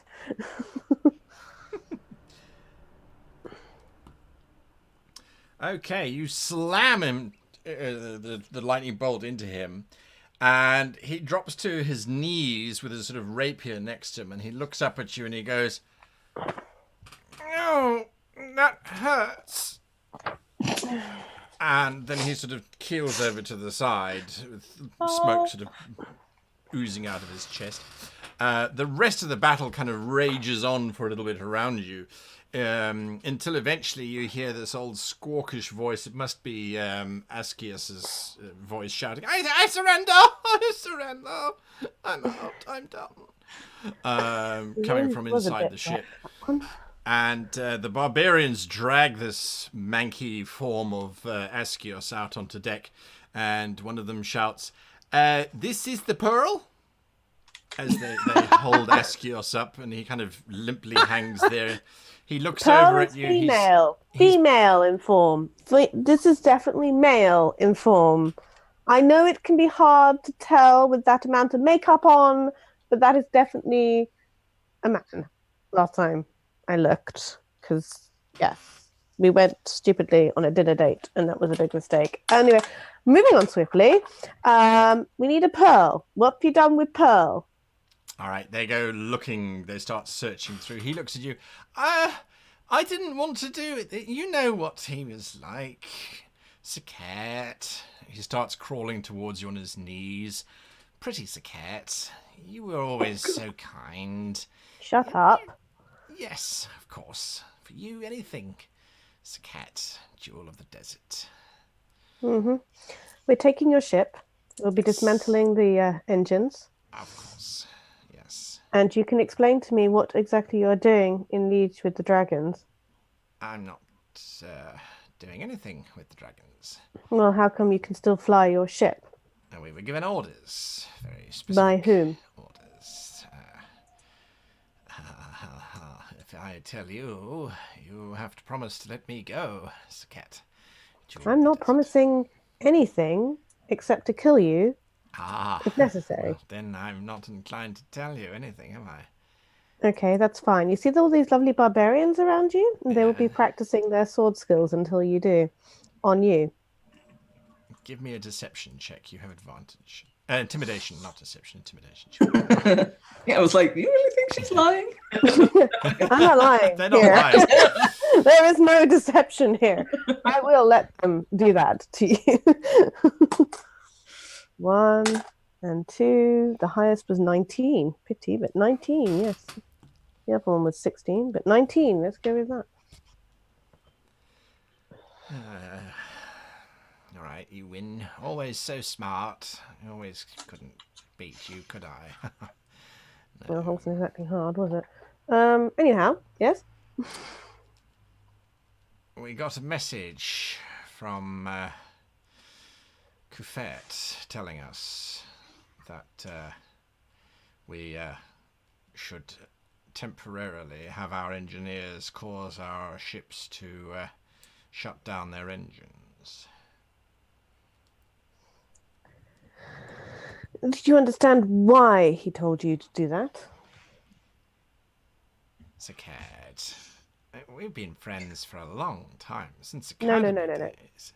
We haven't been friends. You took me on a dinner date that ended with you rather curled up on the floor, clutching a certain private area after you did something rather stupid. Yes, So, I how would you regret call that friend? Yeah. Well, it's fine. I was pretty stupid to go on a dinner date with you, so it's fine. However, more importantly,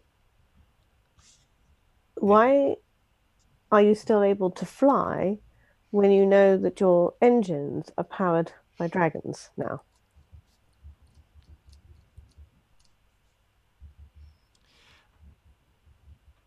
I do wish you'd say you wouldn't kill me if I tell you. It would make it so much easier to just tell you everything I know. Well, to be honest with you, I'm going to kill you anyway, so Well, then why should I tell you anything? wouldn't you rather have a chance of going to your god's, whatever you believe in, form of heaven, rather than the other place? I'd have rather thought you'd worked it out by now. So you're in league with the dragons. The gods don't really have any power here on Braxia, do they? I see. Okay. So you went that way. Well, it's lucky that Sun Chaser is a very nice boat, isn't it? She's slowly sinking into the bay. Well, obviously just going to have to salvage it for parts. Oh dear, you did make some very odd life choices, didn't you? Right. Well, I guess you just need to tell me where Pearl is. She's probably unconscious, sleeping, I suppose. Why? No, because the poor oracles had nothing to do with this. They were broadcasting the truth, and you ignored her. So that she was just leaves. deceived, like them all. Like Yes, you are. Yes, Okay. Which one of the barbarians would like to take the honor of cutting this man's head off? Don't any of you do that, says a voice from behind you. What now? I will pay you extra if necessary. I am the leader. It is my prerogative to cut off the heads of your enemies, she says as she kind of picks up a large, hefty axe. That's fine. You go ahead. Do you have any last words to say before I do the deed? She says, looking at you. No, you go ahead. He made bad life choices. All right, then, sure, she says, and she swings the axe quite casually, as if she's cutting grass out on the lawn on a nice summer's day. And the smarmy little head of Askios just collapses, well, rolls onto the deck a little bit and sort of gets stuck on some of the wooden splinters that is the remainder of this deck before it comes to a final stop. Well, that's going to make a nice mess as the arterial blood goes everywhere. I think that you should probably get off that vessel, Captain, says Tye. She's going down. We're going to have to cut her free of us, I'm afraid. Okay, we just need... Okay, I'm off. I will get off, but can someone please find Pearl and rescue her as fast as possible, please? Yeah. She says And take it to Biora Lily. as she sort of designates people to go and find Pearl and that sort of thing. The Sun Chaser takes a few more hours to go down, but she doesn't actually completely sink. She is still slightly floating, if somewhat creakily.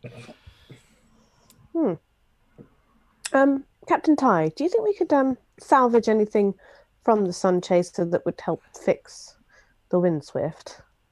Wood, bits, In weapons. comparison, the Windswift is actually not doing too badly. We could probably salvage the Sun Chaser, actually. Okay. The beginnings of your very own fleet, Commodore. Let's do that. It will take us some time, though. Do you know what time? When did we have to meet the other Commodores? In Dido. I don't know. I was in my room when you guys agreed that, so you would probably have to tell me. Don't think we agreed on a time. I hoped you might know the plan. All right. That's fine. I'm sure Adresai will eventually contact me on the stone, the magical stone that makes the connection. It's very exciting.